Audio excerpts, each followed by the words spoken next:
Hello, everybody. Welcome to the Writing Gals podcast today. As you see, we have Bryan Cohen here, and we are going to be talking about ad scaling and author coaching today.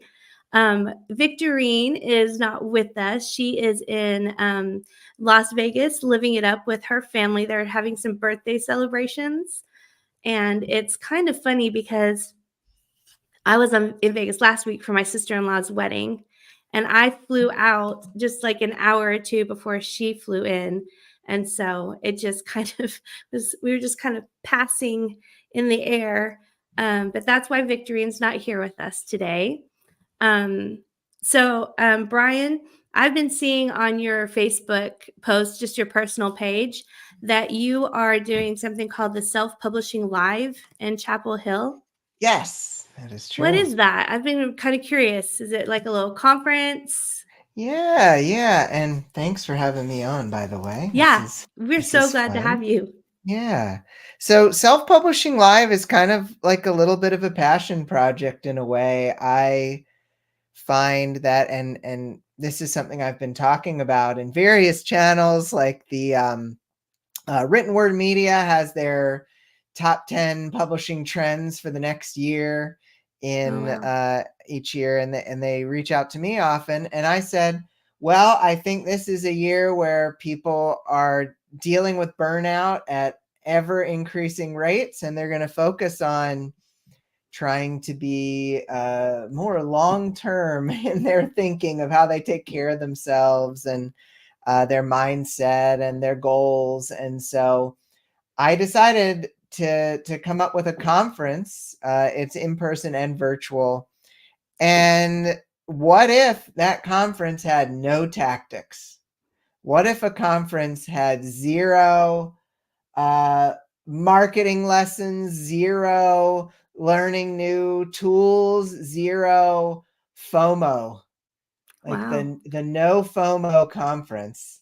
What if it had that? And so far, I mean, it's been pretty well embraced. There's uh, only 90 tickets. It's a pretty small event, but we only have 12 left as of this Oh, moment. wow.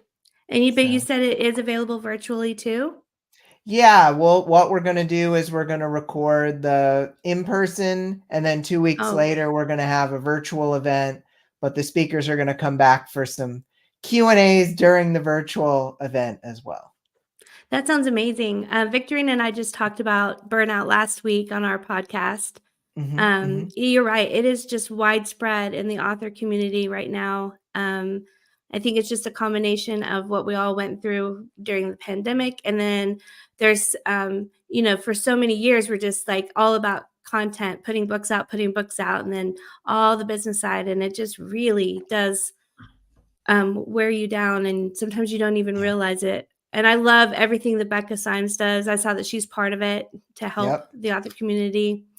So that sounds like a really cool event. And maybe there's some people there listening that might check out one of your 12 tickets you've got left. Yeah, it's So selfpublishinglive.com. It's October 14th and 15th. that's awesome. We have a few people coming on. I know that Facebook has been acting wonky today. So we may not have a lot of people show up live, but if you are here, we would love to have questions from you. Um, be sure sometimes we can't see your name. So just put this is so and so and then ask your question. And we would love to get those to Bryan here in a little while. So first I wanted to as we start talking about ad scaling a little bit, you have a really great resource in your 5-day author ad profit challenge that you do it quarterly every year. We do it quarterly, and we just did our 18th consecutive quarter in January. Oh, wow. So that means you've got another one due to come up soon. When is your next one? Yeah, next one will start April 17th.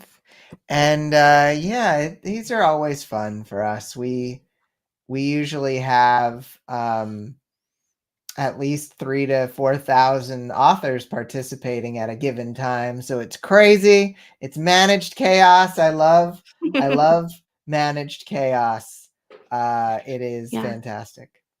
I tried participating once and it just fell at a bad time for me. It was like during Mm, a conference that I was at, that I was teaching at. And so this time I'm going to try and block out my time because I definitely need to be working on ads. That's something that I struggle with as an author.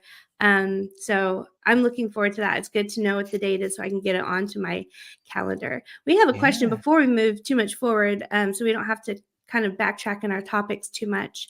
So someone is asking, you told us what self-publishing live isn't, but what is it? So if it's not about like tactics and all of those things, what will you be focusing on during the event? I know it's weird, right? It's like, but that's what a conference is. It's all tactics and learning the newest tool and 700 things that you won't do after the event.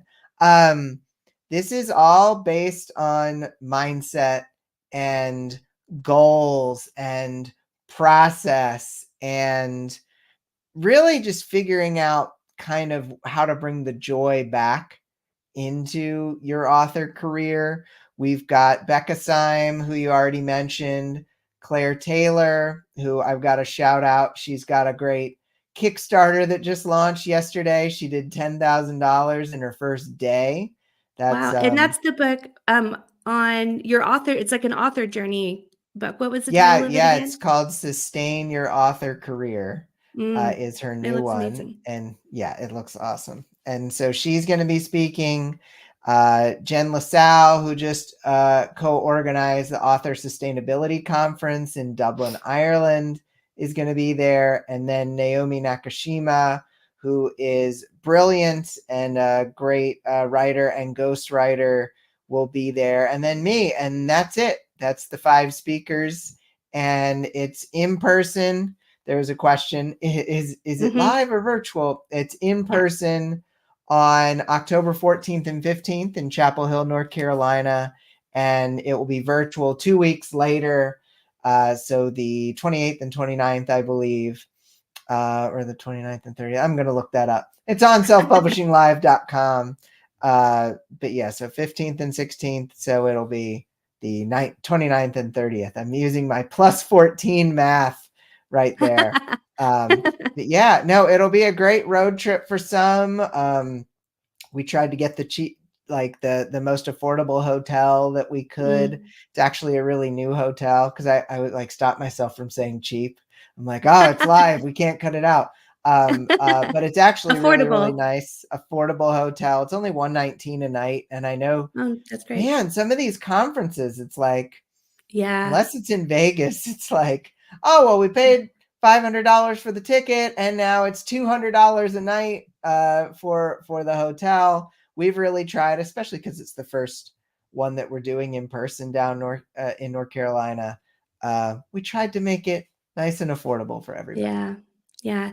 We have the same conversations as we tried to figure out if we can do a live conference instead of the virtual one we've been doing for the last few years. Yeah, because the cost can really add up with airfare, travel, meals, hotel, and the registration. Yeah. And for new authors, it's quite an investment. So that's great that you're thinking about that. So yeah, if Yeah. you are interested in one of those 12 tickets they've got left, then check out their website, selfpublishinglive.com, or is it what was it? Did I get Yep. that right? You got it. You got it. All right. Once we got Perfect. that URL, we were like, we're never letting it go. Self Publishing Live. Yeah. Perfect. I love that. Okay. Yeah. So you have helped, I've been watching you for years. You've helped so many authors find success. And I love your sort of holistic approach. You're not just digging into people's ads. You really look at the product that they're advertising, from the, title, their book Mhm. description, their keywords, all of that stuff. You want to really help make sure that that is all set in place. So tell me a little bit more about your philosophy behind that approach.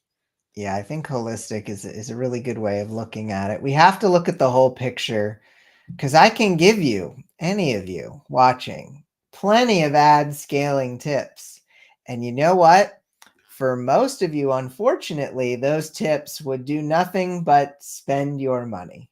They would not Yeah. necessarily lead to more sales because ads reveal a book.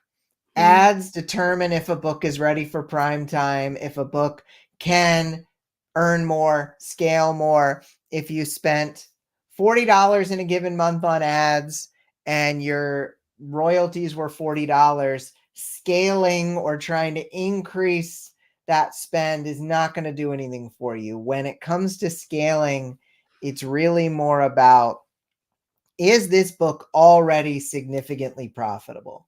Because if Mhm. it is, then you can scale. If it's not, don't focus on scaling. If it's not profitable as it is, you need to think about, well, is there something I can tweak about this book? The cover, the title, the subtitle, the actual writing of the book itself, the blurb, everything. Could I try tweaking that and then run ads to it again?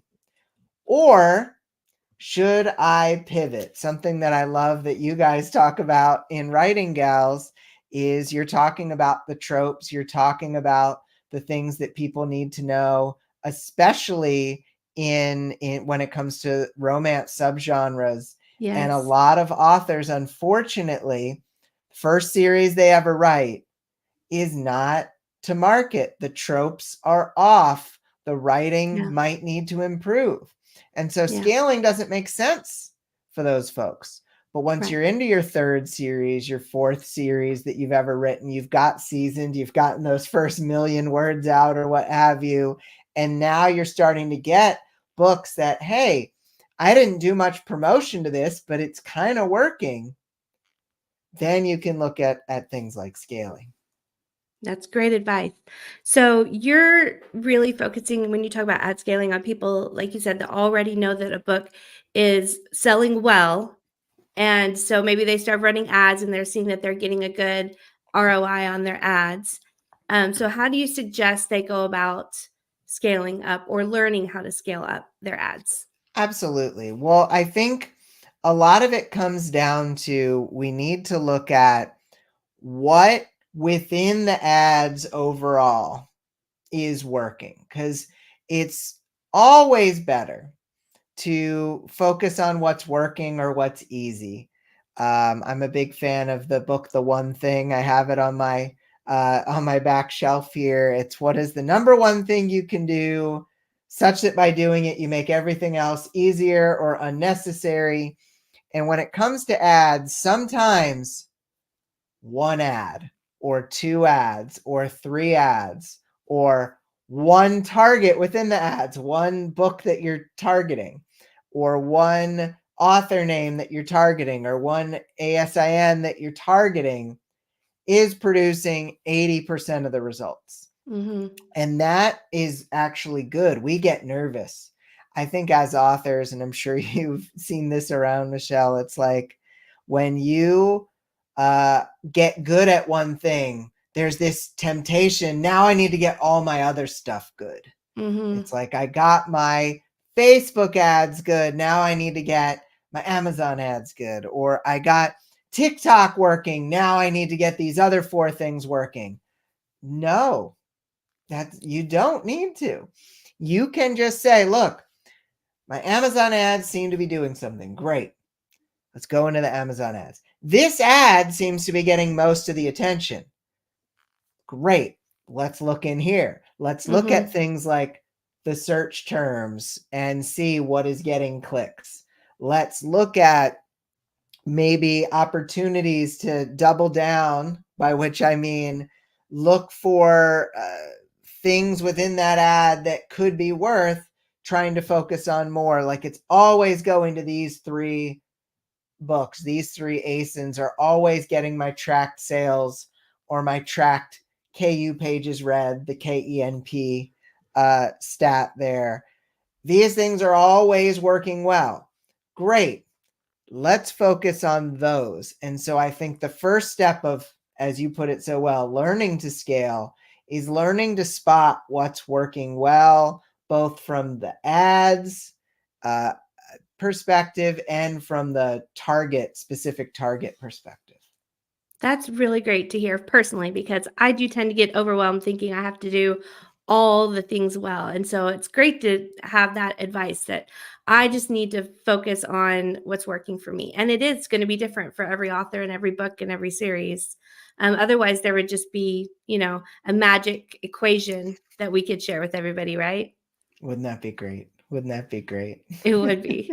I kind of think that as a mom sometimes too. I just want a I magic know. equation for raising kids. Uh, So someone asked, what was the book that you mentioned before? yeah, and it is one of my favorites. It's not necessarily my only favorite, but it's the book The One Thing. So the book The One Thing, it's a bit repetitive actually, but it talks about how in most cases you can put almost all of your attention in one direction. It's like the 80-20 principle, the Pareto principle. 80% of your results will come from 20% of your actions. But what if you only focused your attention on those 20% actions? You Yeah. would see a lot more, and that is absolutely the case when it comes to ads.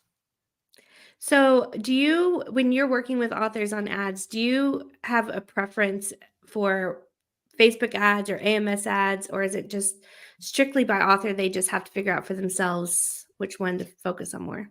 Well, I am biased certainly because I have run the Amazon ads challenges, but it comes down to what is currently working. That you do not need to get all of the things.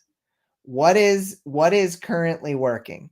Because if Facebook ads are going great, and I know there's some great Facebook ad teachers out there and great Facebook ad books out there, if you've gotten the beast working, and Facebook ads Hmm. can be challenging, you don't necessarily need to get all the ads going at once. I think maybe eventually, if you're at a full-time income already, maybe you would consider trying to get multiple things working. But it's always going to be that it reveals that the ads reveal that book. And so if you're like, well, my goal is eventually to make $3,000 a month from my books, and you have a series that is making you $500 a month. You could try all the ads things, throw all the ads things in the world at it, and maybe it gets to 750 or maybe it gets to 1,000, but it might not get to that goal that you're keeping in mind, which is the time when you might think about, well, let's write a second series. Let's learn from the writing gals and get all my tropes in line. Let's learn from these other great resources out there and get my writing and my craft up to snuff so that I can make $2,000 a month on my next series. And so, Yeah. and I see in the comments there's the most people in the world don't even have a first series. Absolutely. But most six-figure authors who are earning over $100,000 a year, they didn't find their success at the levels they have now until their third or their fourth or their fifth or their sixth series. And that could be discouraging for some, but I think it can be encouraging, because if you Yes. think, oh man, all these people are crushing it and I'm not. Well, what do you not have that they have? Well, you maybe don't have the number of books they have. So you're just like, great, that's something I can focus on. Let's keep working on that number of books. Yeah, so I think that comment came from one earlier where someone was saying that they were embarrassed about their first series. And, looking at my first series, I leave it up there purely for sentimental reasons, I think. Yeah, But it's definitely not something that I'm ever going to push or promote because I know it's not, written to market and that it's kind of all over the place for the genre that I wrote it for. But what you say really, if you think about all the different careers that people have, I think writers are one of the only groups that says, "I should be immediately successful," right? yeah, yeah. Like, if you're an athlete, you don't expect to go straight to the Olympics when you first start, you know, playing the sport or, Right. having games. Or if you're, a movie director, you're not going to get, a big budget film from a big recording studio right away. Like we Right. all have to grow in our careers, and as authors, I think we forget that. So Yeah. yeah, it Yeah. takes time to learn and become, a pro at what you're doing. It I just loved does. your Olympics example because you think about almost everyone in the Olympics, even like the 16-year-olds, have been doing it for 10 years. Yeah. And they have been practicing uh, 10 to 20 hours a week for those Yes. 10 years. And Exactly. so if you're starting your writing career at 50 or at 60, don't assume that you're going to be able to shortcut it. You're probably going to have to do the same amount of effort to get to your success. If you want it badly enough, then Yeah. that is what you're going to have to do. Yeah. Excellent. So we have a question. When is the best time to inject ads into your marketing plan? Great question. So I used to have a different answer on this, because one of my goals with my challenge and with the free materials that we give out for, mostly for beginner authors, is I want to save time in your life where you aren't just trying to make something that doesn't work, keep trying to make that work. um, I think Amazon ads can be helpful for a first book, in part because if you are planning this 20 book series and you run ads to book one and you find it's not profitable, then you might say, maybe I should wrap this up in 2 or 3 books instead. Yeah. Because if you are just like, well, I'm going to wait till book 10 to run ads on this, and then you run ads on it and you find out, crap, this thing Yeah. is not profitable, even with all that read through, that's a problem. And so it's Yeah. better to find out sooner. That's what I Definitely. would I say. agree with that so much. And another thing that can help, I find just the practice of having to write copy or come up Mm, with keywords or think about your tropes, like all of the things that come with advertising makes you think hard about those specific things where you may not think about that enough when you first write your book. And I think mhm. it should be the other way. I think we need to think about how we're going to market our book before we start writing it, because that will streamline the process of making sure it's a good product to sell in the first place, that it's positioned for advertising from the beginning. Oh, 100% agreed. It's really good practice. Really good practice. Okay, we have a question about ads, and then I think we're going to transition into talking about author coaching and make sure we get that in today. Um, oh, Yeah, it jumped on you. it jumped on me. All right, we'll go to that one in a second. How many category ads are too many, and what about ghost categories? How do we So know if our ad category is ads are annoying? really cool. You can target an entire subgenre of books with one ad, right?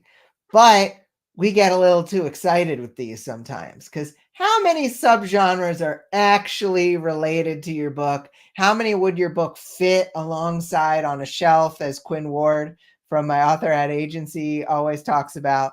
Would they fit on the same shelf at Barnes and Noble? Because if Yeah, not, you probably shouldn't be running a category ad to it.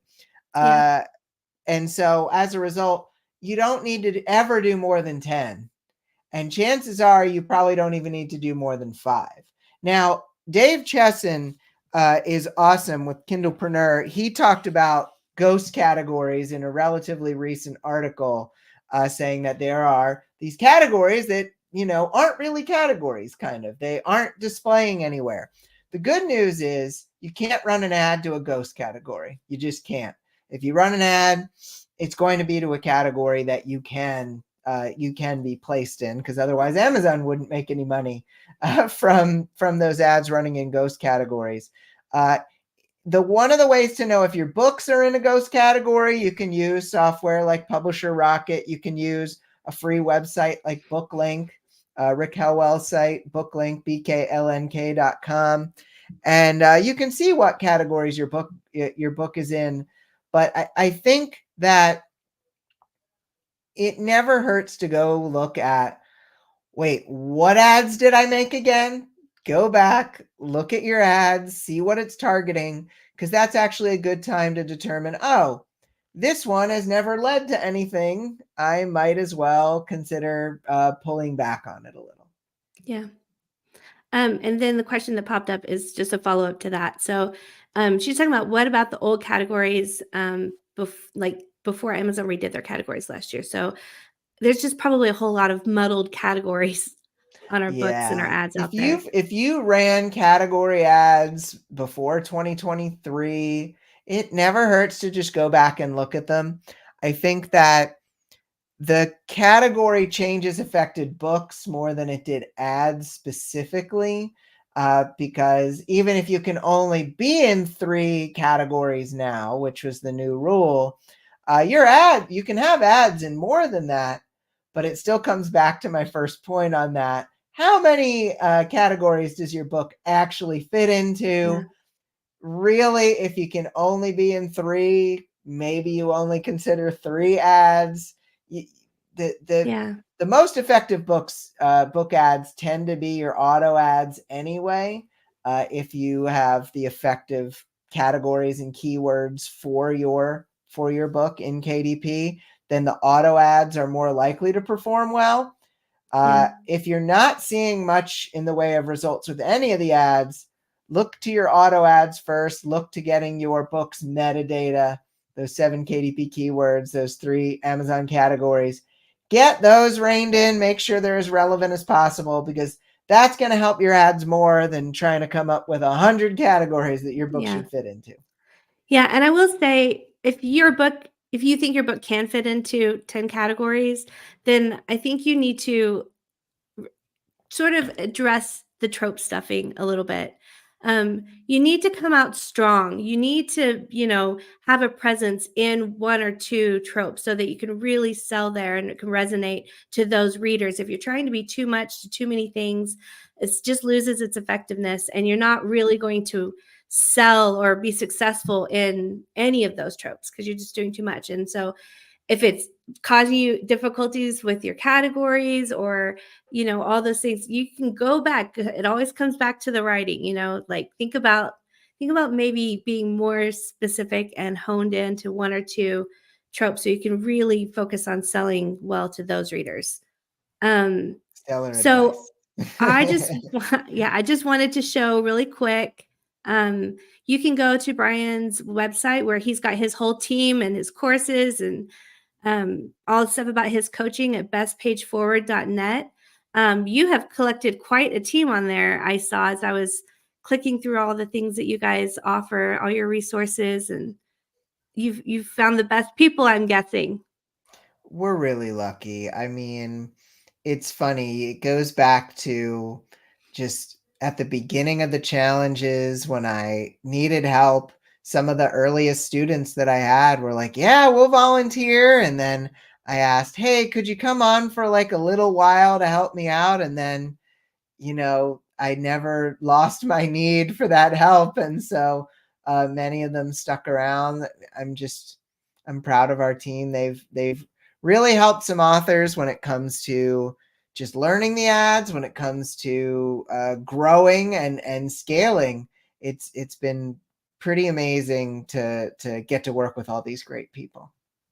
Have you got any success stories that you can share about your ads, helping people with their ads? Oh my goodness. Yes. I mean, one of the biggest, and you know, she posts in the Writing Gals from time to time with her updates. Emily Childs, aka LJ Andrews. Um, we've been so lucky to cross paths with her because she is just a force of nature. She is so prolific and kind. And um, back in 2000, she was kind of in that position that a lot of us were in where, hey, when we can get a book pub featured deal, we can have a good Mhm. month. But then, Yeah. like, beyond that, it's like, Uh-huh. um, she stumbled on our challenges. And then it was wonderful. She found that it was helpful. And she used her tax refund to buy our course, Author Ad School, and coaching with one of our top coaches, Quinn Ward. And She went on to go from 1,000 a month to then over after a few months 11,000 a month with Wow. I think only about 3,000 in ad spend. So she was getting about $8,000 in profit. And you never know, right? When people say like, "Here's my Yeah. royalties." Well, how much did you spend? Right, right. In that case, it was about $8,000 in profit. Wow. And she continued to write, even though she had success, went to another series. And then she did hire our author ad agency at a certain point, and we've been helping her with her wonderful romantasy books, like the Mm. Ever King, and recently released the Ever Queen, which hit number 8 in the Kindle store, Oh, that's um, amazing. which was so good. And one thing that this hitting number 8 in the Kindle store, amazing. We're so happy to have contributed to that. We ran the Amazon ads. I know she works with another group for her Facebook ads. She crushes it on TikTok. Lots of things contributing to that. But one thing that we were really fired up about was, while Everqueen was number 8 in the Kindle store, the first book in the series was consistently still in the top 150 in the Kindle Mm. store. So having 2 books in the top 150 Yeah. um, was really great. And Quinn and the rest of the team over in the agency were, working their behinds off, making sure that as much traffic as possible was going to these books. And I was messaging Emily. I was like, "It's at number 9. It's at number 8." And so I was saying in a Facebook post recently, I was taking pictures of it like it was my own kid's first day of kindergarten.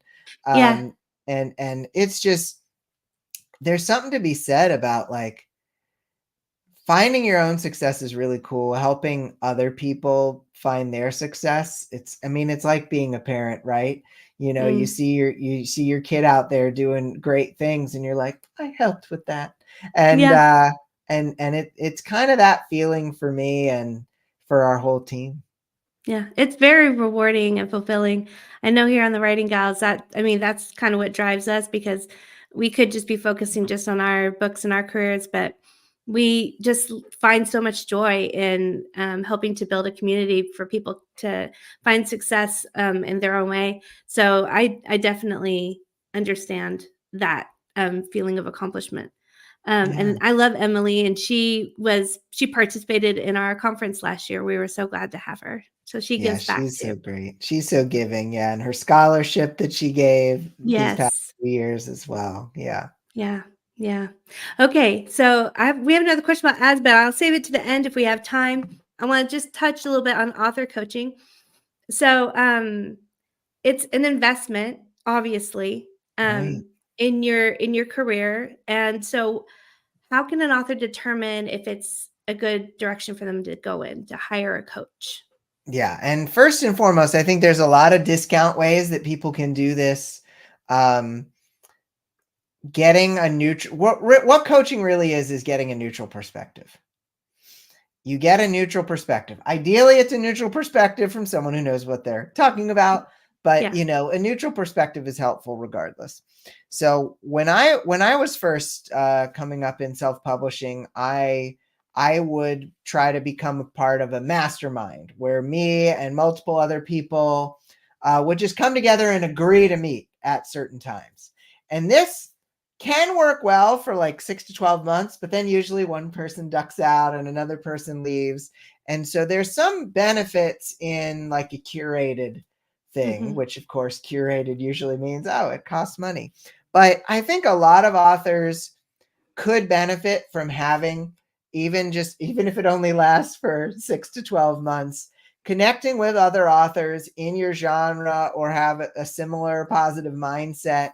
Connect with them, agree to meet at a certain time every 2 weeks or every 4 weeks to connect. I mean, that allows you to share what you're going through. It allows you to get that neutral perspective from other people. So Yes. that is like the free option. That's the Mhm. free option for getting coaching. Um, there are lots of other opportunities to get coaching, whether from my company or others, because there's a lot of them out there. Something that we started offering is really affordable group coaching where for less than $100, you get in a room with 5 people and one of our coaches, 5 people maximum. And so we have those on book launching and book sales pages and ad analysis. And those have been really cool because most people can't usually afford coaching and they don't know that you can come up with your kind of own coaching group.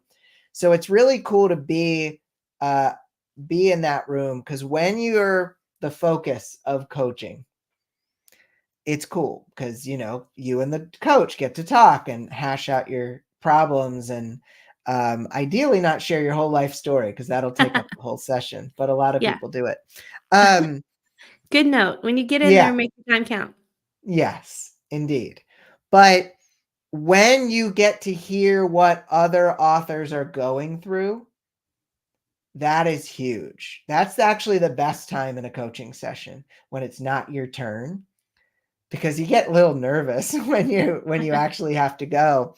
But when you can hear what everyone else is going through, you might hear really good ideas.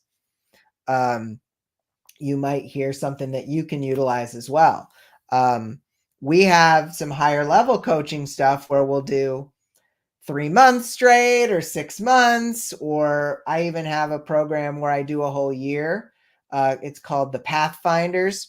And this is just with authors earning over $2,500 a month. So it's no newbies in that. But one author in my current one that's going on right now here in 2024, one author is having so much success with TikTok Shop. And another author in the group was having pretty good success with TikTok Shop.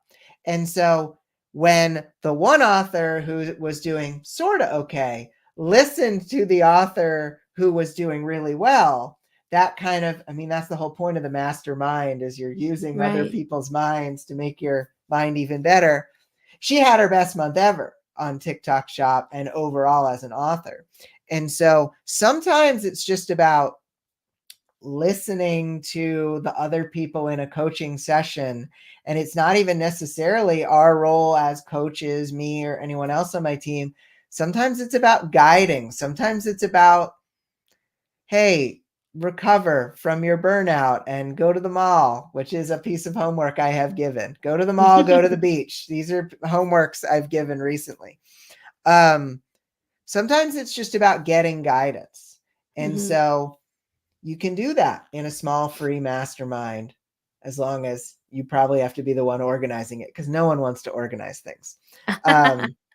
You can join like a smaller one-off kind of session, or you can go with something more regularly where someone is kind of guiding you along the way. But the biggest and most important thing about coaching, just like with conferences, just like with courses, is you have to actually schedule the time to do the work and to take action. Just hearing good advice and not taking any action means you will not grow. Yeah, absolutely. So when someone wants to get involved with one of your group coaching sessions, for example, are they grouped together by genre, or is it just kind of a wide variety of people there? Great question. It's kind of a wide variety of people there. We kind of book it a little bit by time, but you can definitely, when you sign up, if you and a couple of friends are signing up, you could try to coordinate and say, hey, we all want to do the same time with the same people. That's totally fine. I've thought about offering it like party style, like, because like kids parties, you rent out the little gym or you rent out the place. And it's like, oh, well, as long as you bring 15 people, you're good. We could do that party style with the coaching.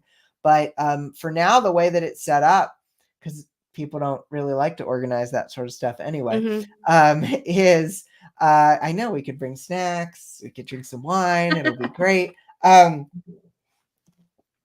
when it comes to the group coachings, a lot of even people who are earning $50 a month might have ideas that are valuable for you earning $200 a month. Um, it's being in that room, it's hearing what the coach has to say, but also what these other people have to say. Because if nothing else, you can see how far you've grown. Mhm. And you may even be able to offer up some advice within that session itself based on where that person was. Um, if we ever got to the point where it was huge and we had hundreds of people signing up for these a month, which we do not, we would absolutely consider separating it out by genre because um, I think that would be really beneficial as well. Yeah. So if somebody wants to do more of an individual coaching session or core, I mean, I'm not using the right word, That's sign up okay. to get like the 3 months or 6 months of an individual coaching, what kinds of things would the coach be working with them on?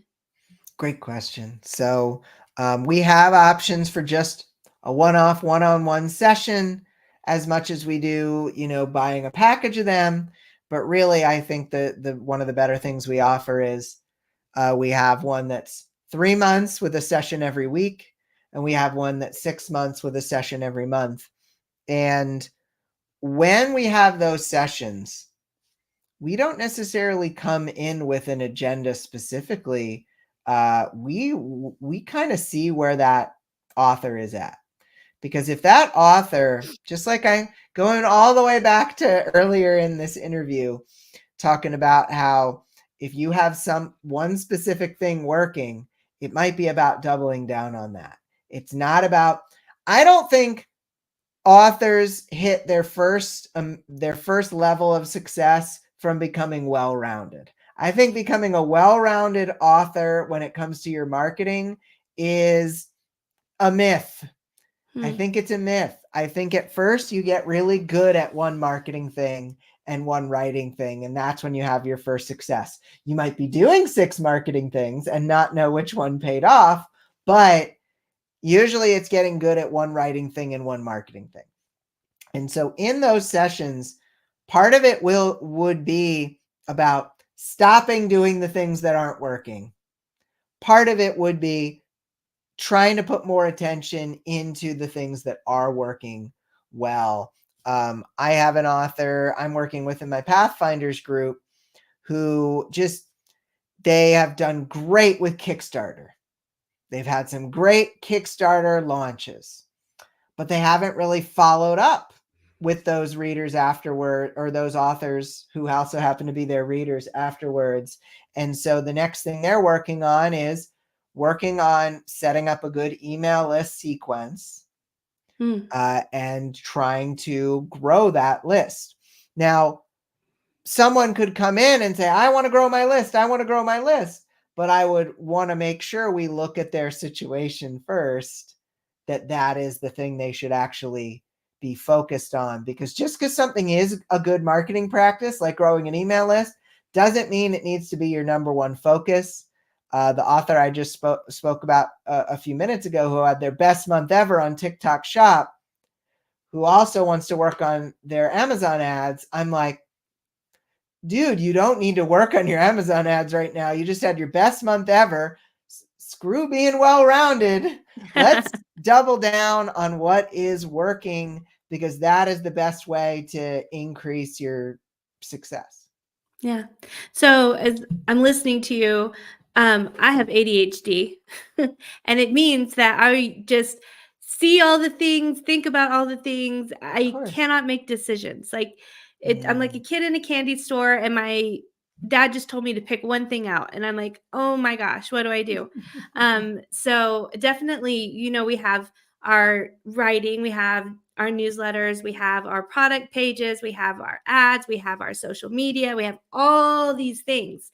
And it's overwhelming. And I definitely have a hard time saying, okay, Michelle, this thing is what you need to be working on this week or this month or, at this point in your career. So it sounds like that coach is someone who's going to help evaluate your specific situation, your business, and help you to make those important decisions. Is that kind of what you're talking Yeah. about? Yeah, it really is. The coach is there to help guide you. The coach is there to help you through those moments where you're maybe feeling a lot of anxiety about what you should be working on. Uh, there's a lot of stress in this whole thing, and having a coach, having that outside perspective. I mean, I have a coach. I have a couple of coaches I've worked with over the years, and that is one of the things I think any growing business can benefit from, as long as it's a good coach. You don't want a bad coach, Yeah. um but having a good coach in your corner who is willing to listen and who is willing to help guide you based on where you're at, Hmm. that is someone who can help with the decision making process, can help with the de-stressing process, and can help just generally with trying to grow. So, if how do you know if you're working in a good coaching relationship, or if it's when you should continue, or if you should maybe pivot a little bit? That's a really good question. So um I think you should evaluate if you feel heard. Mm, um I've heard of good and bad coachings in the author community, and one thing I hear that comes up in bad coaching, or coaching that maybe isn't serving the author, is, does it feel like the coach put you out of their brain entirely, and then you mm, just reappeared right there because you're mm, having the session?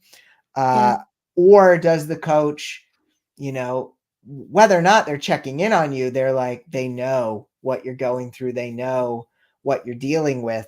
Does it feel like they know you, or that they just forgot about you, and, oh yeah, I this person paid me money, so I better talk to them yeah, right now? And I'll tell you, when I was first starting coaching, I had trouble with this, because I was like, I'm so busy, and it made me step away from coaching and train up my team, because I was like, I just don't have the time and the space. It's one of the reasons that I only coach folks at a certain level now, because I know I only have 9 people. These are yeah, my 9. I'm yeah. focused on my 9. I can handle 9, especially if I'm with them the whole year. But I think a lot of it comes down to, does this person seem like they know you and seem like they care about you even in between the sessions? That's great. And yeah, everything we do, like if we're trying to find an editor or a cover designer or a coach, or someone like an ad specialist or social media specialist, it's definitely trial and error, isn't it? Just trying to see how the relationship works and then being able to assess for yourself if that's something you want to continue with or try something else. But just because you might have a bad experience with one person, it doesn't mean you should, just say, "No, I'm never gonna do this again." You just need to find the right person, I Especially when think. it comes to virtual assistants, Ah, because you might have a bad one or two, but keep working at it, because we all need yeah, people. We all yeah. need people to help us. I think as indie authors, we are very, very controlling. Like, we want to be making every decision. We want to have our hands in every single part of our business. It's something that we have to do, especially at the beginning of our careers, where we are the only one. But in order to grow, and this whole podcast idea is about growth. Mhm. So, growing means that you're going to be building a business and you're going to need a team Yeah. for that. You can't do everything. And so, part of coaching sounds like letting go a little bit to like let someone else, like that outside perspective, say, you need to do this and think, okay, I'm going to trust this person and their perspective and give it a try. Yeah. So, so Yeah. if you maybe have had bad coaching experiences before, then maybe you need to evaluate if it's time to try again with someone new and maybe find the right person. So before we get off of here, I think we just had a couple of questions. So once our ads are optimized and profitable, what's the best way to scale them up? With new words or keywords or upping the daily spend? So if you're profitable by more than a couple $100 a month, then it might be starting to look at increasing spend a little bit by very small amounts. Hmm. We will sometimes look at your bid placement adjustments. which is in your campaign and allows you to potentially um, increase showing up at the top of search or on a product page or in a search. If you increase that a little bit, and don't even mess with your bids, it'll increase your bids naturally. Sometimes that can help scale. But at the same time that you're ever increasing spend, you want to be looking at negative targeting. You want to look at what keywords have not worked in other ads and what Amazon targets, like ASIN targets, haven't worked in other ads, because you might end up coming up with this little master list of, I really shouldn't target any of these. And Mm. you can go and put those in as negative keyword targets and as negative product targets into your best performing ads. And what you will find is you get the spend up a little bit, but stopping these negative targets that you don't want to be targeting at the same time can not only increase your spend, but it will be more likely to increase your royalties because you're only going to be targeting the best of the best. One of our authors who I've worked with in Pathfinders now, they're on their second year of Pathfinders. He is so relentless and ruthless when it comes to negative targeting. He has even gotten books that sound like they would be good targets, but the data has proven that they're not. He will negative target those. And this is a guy who I think in every December spends around $50,000 to make $150,000 to $200,000. And so he needs to get those ads to be targeting the right things. And so a lot of it comes down to increasing the spend a little, but at the same time, making that spend better. Mm-hmm. That's great advice. So this person's list is getting convoluted with a lot of duplicated keywords. So what can they do about that? So if you find you're getting so many duplicates every single time, then maybe it's a good idea to look at your search terms that you have already. Because if the same keywords are coming up in every single also bought list that you might be gathering, or whatever list of keywords you can find, like Goodreads Listopia or what have you, if it's the same things every single time, it's like 90 of the 100 are the same each time. Look deeper into what is working in your search terms. See if you can find out more information from what you've already been targeting. But it's definitely one of those things where you might need to broaden your horizons. You might need to think about, well, what are some other titles that I could be looking at also bots for? What are some other authors? There's those wonderful Amazon author pages where you can see the authors who also were purchased along with these. You can look deeper into their backlist and see if there's any keywords that might be a good fit for your ads. Okay. Thanks for that great answer. Um, so how often do your my masterminds meet? I think she means your group coaching sessions, probably. Yeah, well, I mean, because I have my mastermind that I teach, Pathfinders. We have our other one, Groundbreakers, which is a level below that, earning over $1,000 a month. And different ones meet at different cadences. Usually we meet every couple of weeks. The Groundbreakers opens back up in the middle of the year, and then Pathfinders is just a yearly one, so I won't open that again until December. But really, we try to be as customizable as possible. We have the 3-month plan that allows you to meet every single dang week. We have the 6-month relaxed plan that allows you to meet once a month, because we know authors just have different schedules, different availabilities. And so we really do try to make things as easy as possible for you to be able to hang out with us. But if you're coming up with your own mastermind, I would say try to meet once a month at Mm, first, because it's harder to meet more regularly. You yeah. could try something like every week, but chances are people are gonna not be able to come, and then that's gonna throw off the vibe. And so I would Yeah. just, less can be more when it comes to organizing your own. Okay. All right. And just before we wrap up, you can go again. Here's his website, and they've got a lot of great information there where you can look more into this for yourself if you're interested. And then I just wanted to mention before we get off of here today that Bryan is going to be teaching a class how to scale your ads at the Writing Gals Conference in October. So, you can also look forward to that. We're going to be opening up registration here in just a few weeks for the conference. And so we'll be definitely headlining Bryan's class on that. So he is a great resource. We'll look forward to everything you have to teach us there. Bryan, thank you so much for being on today and being such a friendly, welcoming guest. You have such a great personality. Thank you, Michelle. And you're so helpful. So, everybody, if you haven't already subscribed to the channel, be sure and do that because sometimes you might miss our podcast when they go live, and that would just be sad. And if you're watching us on YouTube, you can definitely go over to our Facebook page, The Writing Gals, and join us there. We have a lot of free resources and a great community there. So be sure that you are joining us in both places. And we will see you again in just a couple of weeks.